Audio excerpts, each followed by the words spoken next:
नमस्कार and I welcome you all to world affairs. मैं हूं Prashant Dhawan. Now recently Israel के प्राइम मिनिस्टर बेंजामिन नेतन्याहू ने एक स्पाइन चिलिंग वार्निंग दी है लेबनान देश को। इन्होंने ये कहा है कि लेबनान का जो ग्रुप है हिजबुल्लाह, अगर वो लगातार इजराइल पे अटैक करता रहा, जो आज के समय वो कर भी रहा है, तो इसके रिस्पॉन्स में जो वार्निंग है ना, जो वर्ड्स चूज किए हैं, इसमें कई चीजें दिखती है। इसमें दिखता है पावर, इसमें दिखती है एरोगेंस, इसमें यह भी दिखता है कि ये लोग कितना कॉन्फिडेंट है अपनी एबिलिटी को लेकर। नेतन्याहू ने यह कहा है कि Beirut Beirut by the way Lebanon की कैपिटल है, बहुत ही सुंदर शहर है अपने आप में।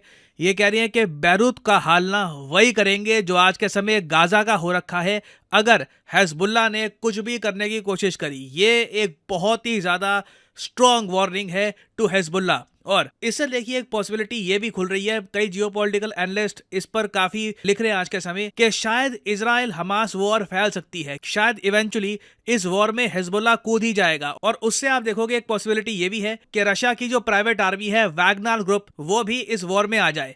नाउ सबसे पहले तो ना मैं आपको बताना चाहता हूं कि रिसेंटली इजरायली डिफेंस फोर्स ने गाजा में जो अपने ऑपरेशंस हैं उसके बारे में क्या कहा है और कौन कौन सी वीडियोस पोस्ट करी है। नाउ पहली बात तो ये जान लो कि इजराइल हमास वॉर को इन टोटल अब 2 महीने से ऊपर हो चुके हैं। और ये आप जो मैप देख रहे हो गाजा पट्टी का, जो ये ब्लू एरिया है ये इजराइल कब्जा चुका है। जो रेड एरिया है ये अभी भी पैलेस्टीनियन कंट्रोल के अंडर है, या आप कह सकते हैं हमास के कंट्रोल में है, क्योंकि गाजा पट्टी प्रेडोमिनेटली हमास ही चलाता था। और एक इंटरेस्टिंग बात रिसेंटली ये हुई है कि नॉर्दर्न गाजा के बाद ना अब इजराइल धीरे धीरे जो गाजा का सदर्न पार्ट है इसमें भी एंट्री कर रहा है। यहाँ पे आप देख पाएंगे जो ये नई स्ट्रिप्स बन रही हैं ब्लू कलर की, ये इजरायली टैंक्स हैं जो लगातार खान यूनिस की तरफ जा रहे हैं। खान यूनिस एक बहुत ही इंपॉर्टेंट जगह है गाजा में। और जैसे जैसे इजराइल गाजा के बहुत सारे एरिया और कैप्चर कर रहा है ना, तो कई वीडियोस भी ये साथ साथ में पोस्ट कर रहे हैं जिसमें इनके हिसाब से, इजराइल डिफेंस फोर्सेस के हिसाब से, कई स्कूल हैं, कई हॉस्पिटल्स हैं, वहां पर RPG missiles, anti tank missiles, explosive devices, ये सब हमास स्टोर करके बैठा था ना। यहाँ पे आप देख पाएंगे ये वीडियो, ये जो सारा डिफेंस इक्विपमेंट है ये एक्चुअली हमास का है, जो इजराइल की आर्मी ने अब पकड़ लिया है।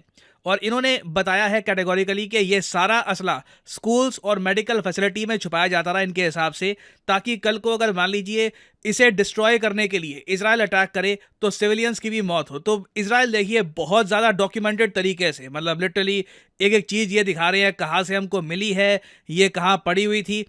एक आप कह लीजिए जो नैरेटिव की वॉर है वो भी जीतने की कोशिश कर रहा है ना। अब एक तरफ इजराइल ये सब कर रहा है गाजा में, इसी बीच क्या होता है कि इजराइल के नॉर्थ में जो एक देश है लेबनान, लेबनान की बाय द वे कैपिटल यहाँ पे आप देख पाएंगे ये है बैरूत। और उसके अलावा आबादी है पूरे लेबनान देश की 55 लाख के आसपास। इजराइल की आबादी 90 लाख के अराउंड आपको मिल जाएगी। ना लेबनान में ना एक ग्रुप है हिजबुल्लाह के नाम से, आई एम श्योर आपने इसके बारे में सुना होगा। हिजबुल्लाह ने ये कह दिया, हिजबुल्लाह ने वो कर दिया। हिजबुल्लाह देखो एक पॉलिटिकल और मिलिटेंट ग्रुप है। दुनिया के कई देश हैं जो हिजबुल्लाह को एक आतंकवादी संगठन मानते हैं, जैसे यूएसए, यूके, ऑस्ट्रेलिया। इजराइल तो ऑब्वियसली मानेगा ही, उसके अलावा कई यूरोपियाई देश है। इंटरेस्टिंगली गल्फ कॉपरेशन काउंसिल, जिसमें आपको Saudi Arabia, UAE, various Islamic countries मिलेंगे, इवन अरब लीग जहां पे आपको इजिप्ट मिलेगा, ये सब कंट्रीज हिजबुल्लाह को एक आतंकवादी संगठन मानते हैं। इंडिया अभी तक हिजबुल्लाह को एक आतंकवादी संगठन नहीं मानता। अब अजीब बात यह हुई कि हिजबुल्लाह जो लेबनान में एक्टिव है, इसने रिसेंटली अब फायरिंग स्टार्ट कर दी है इजराइल पर। और रिसेंटली एक एंटी टैंक मिसाइल जब इन्होंने फायर किया, इसकी वजह से एक इजरायली सिविलियन की मौत हुई। ना मैं यहाँ पे ना आपको थोड़ा सा यही बता दूं, इजराइल एज ए कंट्री आज के समय शेल शॉक्ड भी है, क्योंकि लगातार जो इजराइल पे एक के बाद एक अटैक हुए हैं ना, इनकी आबादी उसको अभी भी एब्जॉर्ब कर रही है। क्योंकि सबसे पहले आपको याद होगा हमास ने एक बड़ा अटैक किया था इजराइल पर, 1200 इजरायली मारे गए थे। अब उसके डिटेल्स भी सामने आ रहे हैं, किस तरीके से औरतों को मारा गया, जो ग्रूसम डिटेल्स हैं वो उसके सामने आ रहे हैं। बहुत ज्यादा स्पाइन चिलिंग डिटेल्स हैं उन सब इवेंट्स के। और जैसे जैसे ये डिटेल्स इजराइल की आबादी को पता लग रहे हैं, ये लोग बहुत ज्यादा आप कह लीजिए शार्टर्ड और एम्प्टी फील कर रहे हैं। और अब ये लोग ये भी देख रहे हैं कि लेबनान में जो हिजबुल्लाह है ये भी तैयार हो रहा है, ये भी अटैक करना चाहता है इजराइल को। तो कहीं ना कहीं आप कह लीजिए कंट्री के मोराल को भी इससे झटका लगता है। और इसीलिए नेतन्याहू को यह स्टेटमेंट देनी पड़ी कि इजराइल अभी भी बहुत ज़्यादा कैपेबल है हिजबुल्लाह के साथ भी हम वही करेंगे जो गाजा के साथ किया था। हम बेरूत को गाजा में कन्वर्ट करने की क्षमता आज भी रखते हैं मिलिट्री ऑपरेशन के बाद। और आप अगर मुझसे पूछे क्या ये पॉसिबल है, क्या इजराइल ने जो गाजा पट्टी में कर दिया, क्या इजराइल सेम काम कर सकता है लेबनान में? देखो, हिजबुल्लाह को हराना बहुत ही मुश्किल होगा। हिजबुल्लाह और हमास में बहुत बड़ा फर्क है। हिजबुल्लाह के पास ज्यादा बड़ी आर्मी है, ज्यादा लोग हैं, इनके पास बेहतर डिफेंस इक्विपमेंट है। कई रिपोर्ट्स क्लेम करती है कि रशिया ने अपना जो डिफेंस इक्विपमेंट है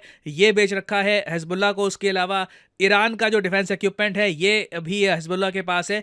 तो हिजबुल्लाह को हराना हमास को हराने से बहुत डिफरेंट होगा। इजराइल को कई कई गुना ज्यादा बड़ी प्रॉब्लम्स फेस करनी पड़ेगी। और यूएसए का तो ये भी कहना है कि रशिया की जो प्राइवेट आर्मी है वैगनर ग्रुप, जो रिसेंटली काफी न्यूज में भी था यूक्रेन में, ये भी हिजबुल्लाह की बढ़ चढ़ के हेल्प कर रहा है। ना आप यहाँ पर पूछोगे मगर रशिया हिजबुल्लाह की हेल्प क्यों करेगा, रशिया क्यों यहाँ पर इजराइल को उलझाएगा? इसका बहुत ही सिंपल आंसर है, जितना इजराइल बिजी होगा, जितना इजराइल उलझ जाएगा यहाँ पे लेबनान में, उसके अलावा गाजा पट्टी में, उतना यूएस यहाँ पर ज्यादा डाइवर्टेड फील करेगा। यूएसए को फंडिंग करनी होगी इजराइल की।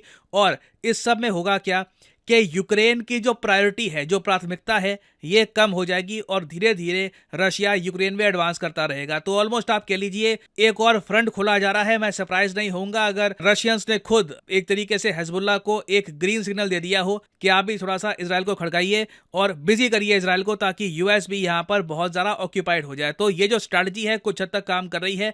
यूएसए की तरफ से धीरे धीरे ये स्टेटमेंट जारी हैं कि दोनों वॉर्स को एक साथ सपोर्ट करना थोड़ा सा ट्रिकी हो जाएगा। इवन दो जो बाइडेन ने एक बार ये कहा था कि we are the United States, God damn it, हम बिल्कुल दोनों वॉर्स को सपोर्ट कर सकते हैं।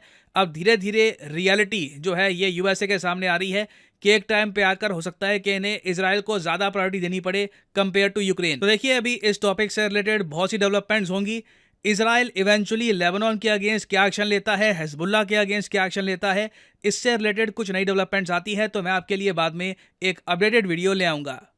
और फाइनली यहाँ पे मैं आपसे क्वेश्चन पूछूंगा कि रशिया के प्रेसिडेंट व्लादिमीर पुतिन रिसेंटली किन दो गल्फ कंट्रीज़ को विजिट करके आए हैं। ये विजिट बहुत ही ज़्यादा न्यूज़ में थी, मैंने भी इस विजिट से रिलेटेड एक वीडियो अपलोड करी थी। बताइए किन दो कंट्रीज़ को पुतिन ने विजिट किया है। ये हैं यहाँ पे आपकी options, UAE Qatar, UAE Saudi Arabia, Qatar Iran या फिर इराक ईरान। कमेंट सेक्शन में करिए उत्तर। जो लोग सही आंसर देंगे कोशिश करूंगा कि उनकी कमेंट को मैं हार दे दूं। और अनअकैडमी के देखिए ऑफर चल रहे हैं आज के समय। ये जो ऑफर्स हैं इनको आप यूज कर सकते हैं टू गेट डिस्काउंट। तो कमेंट सेक्शन में लिंक आपको मिल जाएंगे। आप यहाँ पर कोर्स ओपन करके you can use the code PD10 और आपको डिस्काउंट मिल जाएगा। और जो सेल्स टाइम टू टाइम आती रहती है इनका भी आप लाभ उठा पाएंगे। So this is the end of the video. Thanks for listening and as always may the gods watch over you.